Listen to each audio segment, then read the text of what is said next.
یہ وہ کامیاب لوگ ہیں جن کی قرآن فہرست بیان کر رہا ہے۔ آگے ایک اور آیت پڑھ دیتا ہوں، پھر ایک ساتھ اس ٹاپک کو تھوڑا سا ڈسکس کر لیتے ہیں۔ اللہ فرماتا ہے فَمَنِ ابْتَغَىٰ وَرَاءَ ذَلِكَ فَأُولَٰئِكَ هُمُ الْعَادُونَ، اور تو جو ان کے سوا کچھ اور چاہے تو وہی حد سے بڑھنے والے ہیں، یعنی ان لیمیٹیشنز کو جو کراس کرتا ہے، کسی اور طریقے سے اپنی خواہشات کو پورا کرتا ہے، فرمایا وہ حد سے بڑھنے والے ہیں۔ مگر جو کامیاب ہیں، جو ایمان والے ہیں، وہ اپنی ان چیزوں کی حفاظت کرتے ہیں، پاک بازی کی، اور فقط حلال طریقوں سے اپنی خواہشات کو پورا کرتے ہیں۔ جس کی ڈیٹیل بیان کی قرآن نے کہ ان کی ازواج ہیں، ان کی بیویاں ہیں، اس کے علاوہ وہ کہیں اور نہیں جاتے۔ تو اے میرے میٹھے اسلامی بھائی، اور نوجوان پر شیطان کا یہ بہت بڑا حملہ ہوتا ہے۔ آج کل میڈیا نے فحاشی اور اوریانی کو اتنا پھیلا دیا، آج آنکھیں حرام دیکھ رہی ہیں، کان حرام سن رہے ہیں۔ ہمیشہ یاد رکھے، پہلے آنکھ بہکتی ہے، پھر دل بہکتا ہے، پھر شرمگاہ بہکتی ہے، اور جس نے اپنی شرمگاہ کی the very sensitive parts in our body، سبحان اللہ، اللہ کے حبیب کی ایک حدیث سناتا ہوں۔ آپ حدیث میں نارملی یہ نہیں سنتے آپ کہ جنت کی گارنٹی مل جائے۔ ایک بار ایک صاحب بھی مجھے بولے یار کوئی ایسا عمل بتا دے کنفرم جنت مل جائے۔ عمل کرو، اللہ سے دعا کرو، اللہ کرم کرے گا، اس کے کرم سے جنت ملنی ہے۔ لیکن جو اب میں حدیث سنانے جا رہا ہوں نا، اس میں نبی پاک نے گارنٹی دی ہے۔ اللہ کے حبیب علیہ السلام فرماتے ہیں جو مجھے دو چیزوں کی گارنٹی دے دے میں اسے جنت کی گارنٹی دیتا ہوں۔ دو چیزوں کی ضمانت دے دے، حدیث پاک کا مضمون ہے، میں اسے جنت کی ضمانت دیتا ہوں۔ فرمایا ایک زبان اور دوسری شرمگاہ۔ یہ زبان کو حلال میں استعمال کرے اور اپنے پرائیویٹ پارٹس کو حرام طریقے سے یوز نہ کرے، میں اسے جنت کی ضمانت دیتا ہوں۔ کتنا آسان ہو گیا جنت کا معنی۔ چلے جناب بہت لمبی فہرست سے باہر آ جاؤ نا، زبان صحیح کر لو اور شرمگاہ کی پاک بازی کر لو، اللہ کے حبیب کا وعدہ ہے جنت عطا ہو جائے گی۔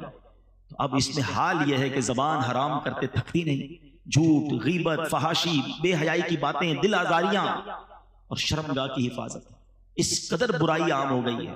نہیں میرے میٹھے اسلامی بھائی، یہ جوانی اللہ کو ناراض کرنے کے لیے اللہ نے نہیں دی۔ شیطان حملہ آور ہوتا ہے، یقیناً بڑی خواہشات ہوتی ہیں بڑا، لیکن یہی تو مقابلہ ہے نا۔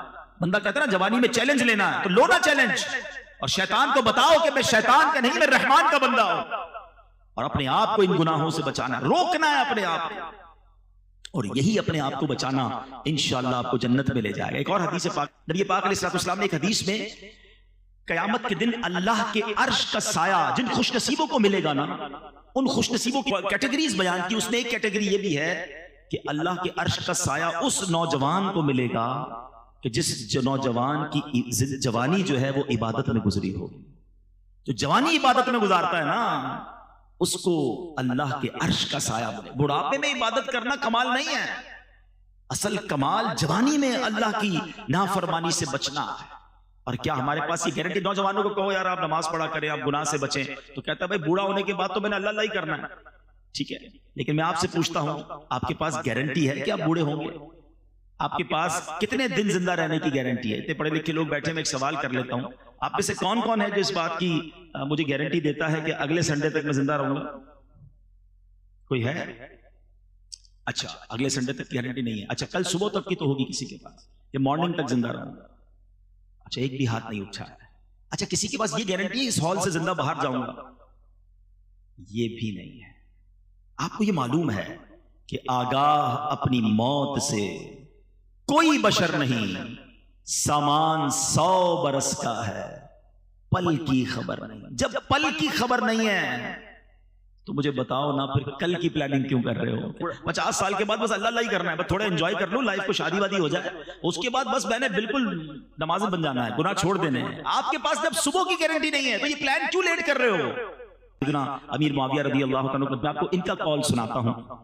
ایک بار آخری وقت تھا، آپ کا بڑھاپے کی زندگی تھی اور بالکل لاسٹ اسٹیج تھا، وصال کا وقت قریب آیا، تو آپ نے کہا مجھے اٹھا کر بٹھاؤ، تو لوگوں نے یوں سمجھیے کہ سہارا دے کر بٹھایا، تو آپ بیٹھ کر کہتے ہیں کہ اللہ کے ذکر کرنے لگے اور تسبیح کرنے لگے، پھر رونے لگے، اور اپنے آپ سے پوچھتے ہیں کہ اے معاویہ اب بڑھاپے اور کمزوری کے وقت میں اللہ کا ذکر یاد آیا ہے؟ اس وقت کیا تھا جب جوانی کی شاخ تر و تازہ تھی؟ حالانکہ وہ جوانی میں بھی عبادت کرنے والے تھے، مگر پھر بھی اپنے آپ سے کہتے تھے بڑھاپے میں رب یاد آیا۔ جوانی یہ عبادت اللہ کو بڑی پسند ہے۔ میں چند آپ کو بہت خوبصورت باتیں بتا دیتا ہوں جو نوجوان ہیں۔ ایک بزرگ کے بارے میں آتا ہے، بڑا خوبصورت فرمان ہے ان کا، ابن رجب حنبلی فرماتے ہیں کہ جس نے اللہ کو اس وقت یاد رکھا جب وہ جوان اور توانا تھا، اللہ عز و جل اس کا اس وقت خیال رکھے گا جب وہ بوڑھا اور کمزور ہو جائے گا۔ ہاں، اپنا کہتے ہیں یار زندگی ایسی گزارو بڑھاپا اچھا ہو جائے۔ میں آپ کو فارمولا دے رہا ہوں، جوانی ایسی گزارو کہ اللہ ناراض نہ ہو، اللہ تمہیں بڑھاپے میں بھی تمہیں سنبھالے گا، تم پر کرم فرمائے گا۔ ایک بزرگ کے بارے میں آتا ہوں کہ 100 سال عمر تھی، دانت سلامت، آنکھیں سلامت، کان سلامت، نظر سلامت۔ لوگوں نے کہا حضور 100 ایئرز آپ کی ایج ہے، آپ اتنے صحت مند کیسے ہیں؟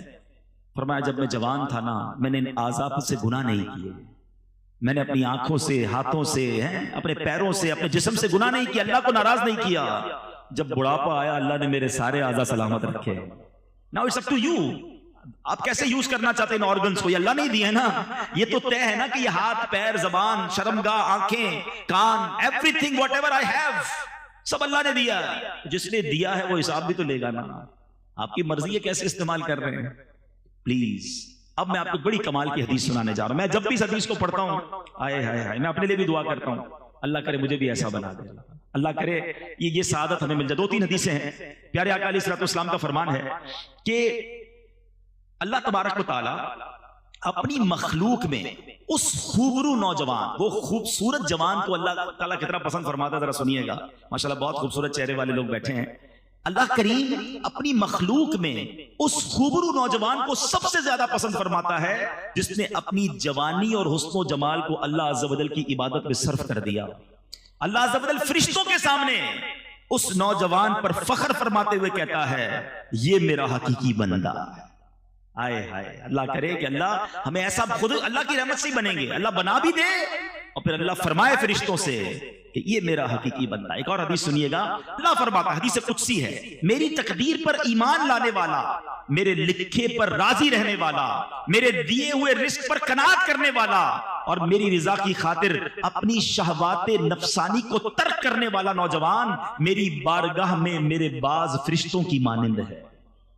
یہ ہے جوانی کا استعمال، کہ اپنے آپ کو روکنا۔ آج بندہ کبھی رکتا بھی ہے نا تو اکیلے میں نہیں رک رہا ہوتا، دروازہ بند ہوا، اب جو دیکھنا ہے دیکھ لو، جو کرنا ہے کر لو۔ کہتے ہیں کسی اور کنٹری میں چلتے ہیں، کسی اور علاقے میں چلتے ہیں، ادھر کوئی جاننے والا نہیں ہوگا، جدھر بھی جاؤ گے اللہ تو دیکھ رہا ہے نا۔ کاش گناہ کرتے وقت دل میں یہ نقش ہو جائے کہ جو میں کر رہا ہوں وہ رب دیکھ رہا ہے۔ ایک اور بڑا درد ہے مجھے، نوجوان بیٹھے ہیں، کہ آج ایک اور کہانی یہ بن گئی ہے کہ ہماری ہر سیلیبریشن، ہماری ہر خوشی جو ہے اس میں ہم اللہ کو ناراض کر رہے ہیں۔ یہ ہے کتنی عجیب بات۔ دنیا میں آپ کو کوئی گفٹ دے، آپ کیا کہتے ہیں؟ تھینک یو، بڑی مہربانی، جزاک اللہ۔ اچھا گفٹ دے، بندہ کہتا ہے اس کو تو کبھی بھی ناراض نہیں کروں گا، بڑا خیال رکھتا ہے۔ اللہ نے کروڑوں گفٹ دیے مجھے اور آپ کو، آنکھیں دی، ناک دی، کان دیے، زبان دی، گونگا نہیں بنایا، بہرا نہیں بنایا، ہاتھ والا بنایا، پیر والا بنایا، مال دیا، گھر دیا، عزت دی۔ اچھا پھر خوشی دی، جو اللہ خوشی دینے والا ہے۔ مثال کے طور پر کسی کے یہاں بچہ پیدا ہوا، بچے پیدا ہونے کی خوشی میں پارٹی کریں گے، اس پارٹی میں کیا کریں گے؟ اللہ کو ناراض کرنے والا۔ بچے کی تھوڑا بڑا ہوا، برتھ ڈے کرنی ہے، برتھ ڈے کریں، بھائی کون منع کرتا ہے؟ برتھ ڈے کریں گے، اس میں اللہ کو ناراض کرنے والا کا۔ خوشی رب دیے جا رہا ہے، ہم اللہ کو ناراض کر رہے ہیں۔ وہ بچہ بڑا ہو گیا، اب اس کی شادی کرنی ہے، اس شادی کی خوشی میں بھی اللہ کو ناراض کرنا۔ اور کتنا ناراض کرنا ہے؟ اتنا ناراض۔ کون سا کام ہے جو شادیوں میں آج نہیں ہو رہا؟ حالانکہ پوچھو ان سے کہ جن کے بچوں کی شادیاں نہیں ہوتی ہیں، ماں باپ رو رو کے دعائیں کرتے ہیں اللہ بچوں کی شادی ہو جائے، رشتہ آ جائے، رشتہ آیا اور اللہ کو ناراض کرنا شروع کر دیا۔ یہ کتنی بڑی بے وقوفی ہے۔ اللہ نے گھر دیا، گھر کی اوپننگ پارٹی، اس میں اللہ کو ناراض۔ اللہ نے ایک نیا سال دیا، نیو ایئر پارٹی، پھر اللہ کو ناراض ہے۔ بندہ بیمار ہو کر صحت یاب ہوتا ہے، کہتے ہیں صحت کی خوشی میں پارٹی، پھر اللہ کو ناراض۔ ارے اللہ کے بندوں تمہیں رب دیے جا رہا ہے اور تم اسے ناراض کیے جا رہے ہو۔ پھر کہتے ہیں ہماری نعمتیں چلی جاتی ہیں، بچوں کی شادی میں لاکھوں کروڑوں خرچ کیے، تھوڑے عرصے بعد بہو گھر پہ آ گئی یا بیٹی گھر پہ آ گئی طلاق لے کر، رشتہ ٹوٹ گیا، بڑی ناراضگی۔ اچھا شادی ہو گئی تو ان کے یہاں اولاد نہیں ہو رہی، کیا کرے؟ ارے تم نے اس شادی میں اللہ کو ناراض کتنا کیا تھا، کبھی سوچا؟ یہ کتنی بڑی بے وقوفی ہے کہ میں خوش ہو رہا ہوں۔ ذرا میرا جملہ سنیے گا، اللہ کرے میری یہ بات آج دل میں اتر جائے۔ یہ سوشل میڈیا پر بھی لائیو جا رہا ہے۔ یہ کتنی بڑی بے وقوفی ہے کہ اللہ خوشی دے رہا ہے، میں خوش ہو رہا ہوں، میرے بچے، فیملی، دوست خوش ہو رہے ہیں، اور اس خوشی میں میرا رب ناراض ہو رہا ہے۔ مجھے بتاؤ نا، یہ عقل مندی ہے؟ ارے آج ایک بات طے کر کے جاؤ کہ میں جب بھی خوشی مناؤں گا ایسے مناؤں گا کہ میرا رب بھی مجھ سے خوش ہو جائے گا۔ کہ پاسبل ہے نا. بلکہ میں آج یوتھ کو، نوجوان کو ایک پوائنٹ دینا چاہتا ہوں کہ آج آپ ایک نیت کر کے جاؤ، یار میری جب بھی شادی ہونی ہے نا، میں نے کم از کم اللہ کو ناراض نہیں کرنا ہے. کیوں؟ آپ کی شادی میں انجوائے کون کرے گا؟ آپ کے دوست، آپ کے رشتہ دار. اچھا آپ کہیں گے یار ہم کوئی رسم نہیں کریں گے تو خاندان والے کیا کہیں گے؟ تم خاندان والوں کو راضی کرنے کے لیے، تم دوستوں کو راضی کرنے کے لیے ایک تو لاکھوں روپے خرچ کرو گے، اس کے بعد اس سب کا وبال جو آئے گا وہ تم میاں بیوی پر آئے گا، اس کپل پر آئے گا کہ ان کی شادی میں یہ ہوا تھا. اینڈ آف دا ڈے اس کی سارے کمپلیکینسز وہ آپ نے بھگتنے ہیں. تو میں کیوں بھگتوں بھائی؟ اپنے دوستوں کو، رشتہ داروں کو راضی کرنے کے لیے میں اور میری بیوی اور آنے والے بچے اس لعنت کو کیوں بھگتے ہیں؟ ہم نے وہی کرنا ہے جو رب کی رضا. آپ کر کے دیکھو پھر اس کی خوشیاں دیکھو، کیونکہ اللہ نے قرآن میں فرمایا ہے لَإِن شَكَرْتُمْ لَأَزِيدَنَّكُمْ، تم میرا شکر ادا کرو میں تمہیں اور عطا کروں گا. آپ خوشی میں شکر ادا کریں نا، نعمتوں کا شکر ادا کریں، صدقہ کریں، خیرات کریں. شادیاں اچھی انداز سے بھی ہوتی ہیں. ایک صاحب مجھے ملے، بہت کمال کی بات کی. کبھی جب بھی اپنے کسی بچے کی شادی کرتا ہوں، ساتھ 2 غریب بچوں کی شادیاں بھی کر دیتا ہوں. رسم وسم نہیں کرتا، وہ پیسے ان غریب بچوں پہ خرچ کرتا ہوں. وہ ساری زندگی جھولیاں اٹھا اٹھا کے میرے بچوں کو دعائیں دے رہے ہوتے ہیں، میرے بچوں کی خیر ہو جاتی ہے. یہ کرو نا، کمال ہے. ہر خوشی میں رب کو ناراض. اللہ کرے یہ شیطان کا وار ہم سمجھ جائیں. یہ مردود چاہتا یہ ہے کہ اللہ ہم سے ناراض ہو جائے اور ہم اس کی بات مان لیتے ہیں. ہماری ہر سیلیبریشن میں ہم سیلیبریٹ کریں، اس میں کوئی غم نہیں ہے، کوئی منع نہیں ہے، مگر ایسی سیلیبریشن کرو کہ اللہ بھی راضی ہو جائے. قرآن خوانی کریں، نعت خوانی کریں، لنگر کریں، غریبوں کو کھلائیں، صدقہ کریں، خیرات کریں. اچھے کپڑے پہنے، کون منع کرتا ہے؟ خود بھی پہنے، دوسروں کو بھی پہنا دیں.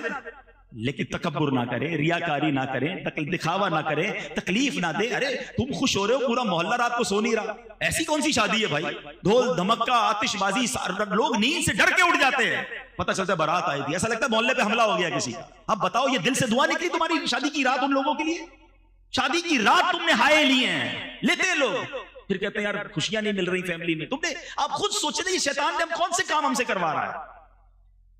تو اللہ کرے کہ دل میں اتر جائے میری بات. تو جوان، تو نوجوان ہے، اس کو اپنے نفس کو بچانا ہے، اپنے آپ کو گناہوں سے بچانا ہے، کیونکہ کامیاب لوگ وہ ہیں جو اپنی شرمگاہ کی حفاظت کرنے والے ہیں. اب قرآن کی جو آیتیں ہیں، جو کیٹیگریز ہیں، وہ اختتام کی طرف ہیں. There is no big list. اب ریوارڈ کی طرف ہم نے آنا ہے، مگر ایک قرآن اور بات فرما رہا ہے وَالَّذِينَ هُمْ لِأَمَانَاتِهِمْ وَعَهْدِهِمْ رَاعُونَ. کامیاب لوگوں کا ایک اور کام کیا ہے؟ فرمایا اور وہ جو اپنی امانتوں اور اپنے وعدے کی رعایت کرنے والے ہیں. امانت رکھواؤ تو پوری واپس لوٹاتے ہیں، وعدہ کرتے ہیں تو پورا کرتے ہیں. آج کل تو ایک عجیب سے جملہ مشہور ہے، وعدہ ہی کیا تو وفا ہو گیا. ارے اللہ کے بندو، مسلمان کا وعدہ سچا ہوتا ہے. قرآن کہہ رہا ہے کہ کامیاب لوگ وعدے کی پاسداری کرنے والے ہیں اور امانت لوٹانے والے ہیں. امانت لے کے بھاگنے والے نہیں ہیں. لیکن اب جو یہ کرنے والے ہیں، پھر آگے قرآن آخری بات، پھر انعام کی طرف آ جائیں گے. آپ کو اگر تھوڑی دہرائی کر لیں، نماز خشوع و خضوع سے پڑھنے والے، زکوٰۃ دینے والے، فضول کام کرنے والے نہیں، اپنی شرمگاہ کی حفاظت کرنے والے، اور 5واں فرمایا امانتوں کی اور وعدوں کی پاسداری کرنے والے. ابھی تک تو 5 ہی آلموسٹ باتیں ہوئی نا، اب 6ٹھی بات آ رہی ہے اور اس کے بعد انعام ہے. قرآن فرماتا ہے وَالَّذِينَ هُمْ عَلَىٰ صَلَوَاتِهِمْ يُحَافِظُونَ. پھر نماز آ گئی. Look at the value of نماز. قرآن کہتا ہے وہ جو اپنی نمازوں کی حفاظت کرتے ہیں. پہلے کہا نماز خشوع و خضوع سے پڑھتے ہیں، اب قرآن کہہ رہا ہے کہ وہ نماز پراپر ٹائم پہ حفاظت کر کے پڑھتے ہیں، نماز ضائع نہیں ہونے دیتے. لوگ کہتے ہیں یار شام کو ساری پڑھ لیتا ہوں. بریک فاسٹ لنچ بھی ڈنر میں کر لیا کرو نا. بریک فاسٹ کے وقت بریک فاسٹ یاد ہے، لنچ کے وقت لنچ یاد ہے، کاروبار کے وقت کاروبار یاد ہے. رات کو ساری نمازیں پڑھنی ہے، ٹائم پہ پڑھنی ہے، حفاظت کرنی ہے نماز کی. اور میں آپ کو صحیح بتاؤں، جس نے اپنی زندگی میں نماز کو پراپر انوالو کر لیا نا، اب اس کی نماز قضا نہیں ہوتی، اس کو الٹا بے چینی شروع ہو جاتی ہے.